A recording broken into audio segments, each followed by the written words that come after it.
사순절 다섯째 날입니다. 여러분 모두를 예수 그리스도의 이름으로 축복합니다. Day 5 기록하라라는 제목을 가지고 하박국서 2장 2절 말씀으로 시작합니다.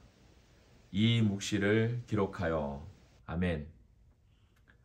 나는 격언과 속담을 자주 애용하는 버릇이 있어서 몇 가지는 우리 교역자들이 아예 달달 외울 정도인데 그 중 하나가 이것이다. 가장 작은 연필이 가장 긴 기억보다 낫다. 바로 그런 이유로 나는 꼭 기도일기를 적는다. 내가 성경 다음으로 신성하게 여기는 것이 나의 일기장이다. 일기 쓰기는 나의 발자취를 더듬는 일이며 문제를 해결하고 깨달음을 기록하는 방식이며 기도한 내용을 잊지 않을 수 있는 해법이며 훗날 하나님이 기도에 응답하셨을 때 그분께 영광을 올려드릴 수 있는 묘안이다. 신앙훈련 중에서 가장 경시되고 소홀히 여기는 부분이 일기 쓰기다. 하지만 나는 기도, 금식, 묵상과 맞먹을 만큼 중요한 일이라고 생각한다.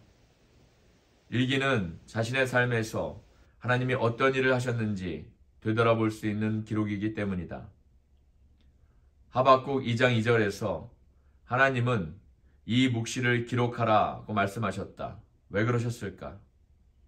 그 이유는 우리가 잊은 것을 기억하고 기억한 것은 잊어버리는 성향이 있어서 그렇다. 일기 쓰기는 바로 그런 문제의 해결책이다. 아니, 어쩌면 영적 건망증의 유일한 해결책이라고 말할 수 있다. 나는 올해부터 어디를 가든 일기장을 반드시 갖고 다닌다.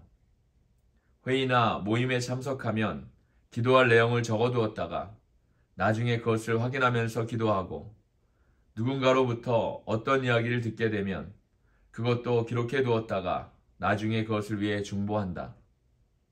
물론 나의 개인 기도 시간에도 기도한 내용을 자세하게 기록해 둔다. 나는 현재 상황과 미래의 꿈에 대해 기도한다. 그리고 우리 아이들을 위한 기도 제목도 적어 놓는다.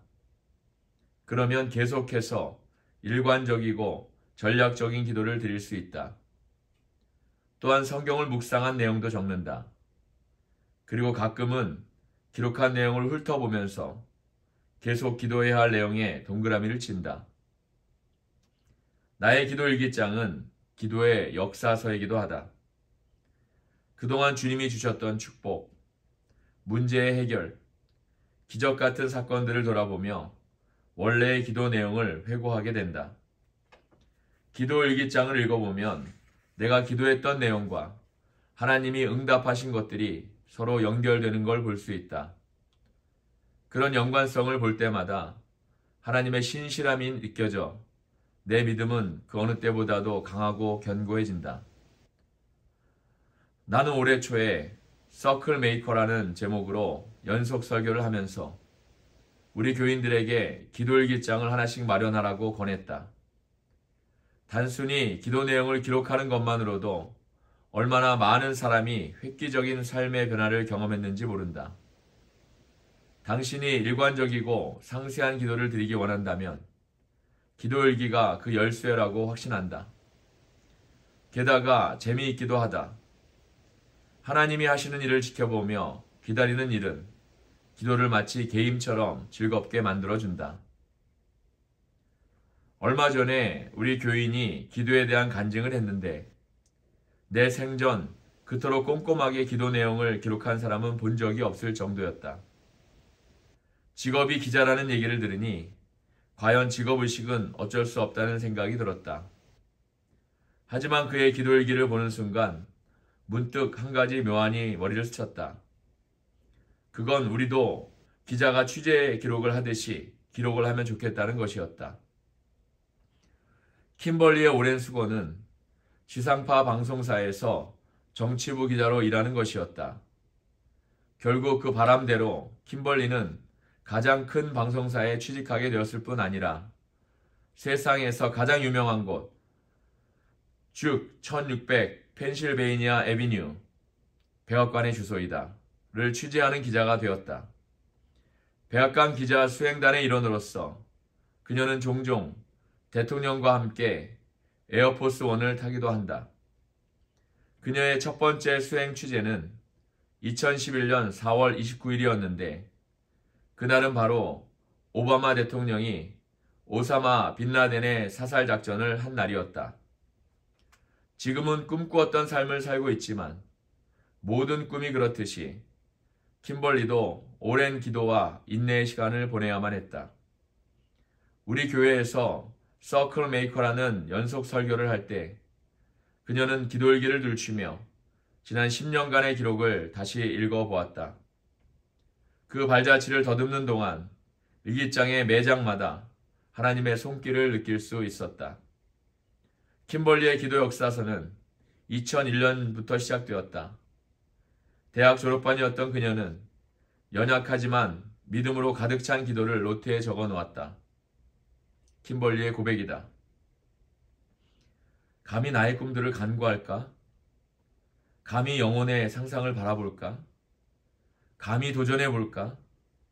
혹시 구하면 받게 될지 누가 아는가? 그렇다면 도전하겠다.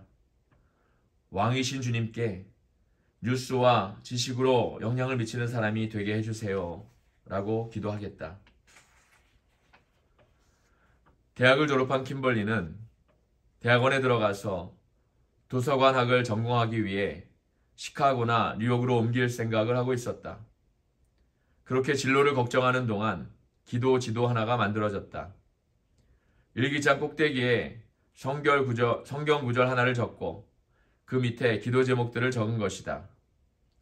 그녀가 동그라미를 친 성경 구절 중에 하나는 시편 37편 4절이었다. 또 여호와를 기뻐하라. 그가 내 마음의 소원을 내게 이루어 주시리로다. 아멘. 그것은 중요한 시기에 꼭 필요한 약속의 말씀이었다. 2003년 11월 4일에는 다음과 같은 기도 내용을 적었다. 제가 어디로 가기를 원하십니까? 어디에서 당신을 드러낼까요? 어디에 당신의 뜻이 있습니까? 제 마음을 끌어당겨 주세요. 준비하고 기다리겠습니다. 자, 시간을 돌려서 2004년 4월 15일로 건너뛰어보자. 킴벌리는 벤치에 앉아서 미시건 호수를 바라보고 있었다. 여전히 돈도 못 버는 자신의 신세가 한탄스러웠다. 그때 지상파 방송국에서 일하고 싶다는 꿈이 그녀의 내면에서 다시 한번 용솟음쳐 올랐다. 그리고 믿음의 발걸음을 떼어 워싱턴 DC로 가야 한다는 생각이 들었다. 직장도 없고 돈도 없었지만 워싱턴 DC로 간 킴벌리는 친구 집에서 몇 달을 지내며 돈을 벌어서 자취하게 되었다. 생계를 꾸려가기 위해 일단은 임시 직장에서 서류 정리하는 일을 했다. 그러면서 수없이 많은 이력서를 보내고 수없이 많은 거절 연락을 받았다. 여러 차례 생활고의 위기를 맞았던 킴벌리는 마침내 3교대로 밤에 근무하는 작은 보도국에 취직되었다. 정규 기자가 되어 최초로 밤 취재를 맡은 날은 허리케인 카타리나가 미국을 강타한 날이었다. 그녀의 고백이다. 참으로 끔찍하고 처참한 밤이었지만 돌아보면 나의 취재 기술을 연마하는 최고의 날이기도 했습니다. 또한 이라크 전쟁이 절정에 이른 때여서 그날 밤에는 참으로 많은 일이 일어났습니다. 아침 순번의 직원들은 이전과 전혀 다른 소식에 손발을 맞춰야 할 정도였으니까요. 1년간 밤 근무를 했던 킴벌리는 낮 근무를 하며 사람답게 살고 싶다는 생각이 간절해졌다. 밤에 일하니 사교 생활도 신앙 생활도 엉망이 되었다. 그녀는 큰 방송국에 이력서를 제출하고 마침내 오랜 꿈이 코앞에 이르렀다고 생각했다. 하지만 면접에서 다시 고배를 마시자 참담한 심정이 되었다. 이런 상황에서 보통 사람이라면 자신의 꿈을 단념하고 싶었겠지만 킴벌리는 아니었다. 원하는 직장에 취직되기를 기도하며 또다시 1년간 밤 근무를 계속했다. 그리고 재차 같은 방송국에서 면접을 보았고 이번에는 드디어 합격이 되었다. 간단히 말해서 킴벌리는 10년이라는 세월 동안 모든 게 자신에게 달린 것처럼 일했고 모든 게 하나님께 달린 것처럼 기도했다.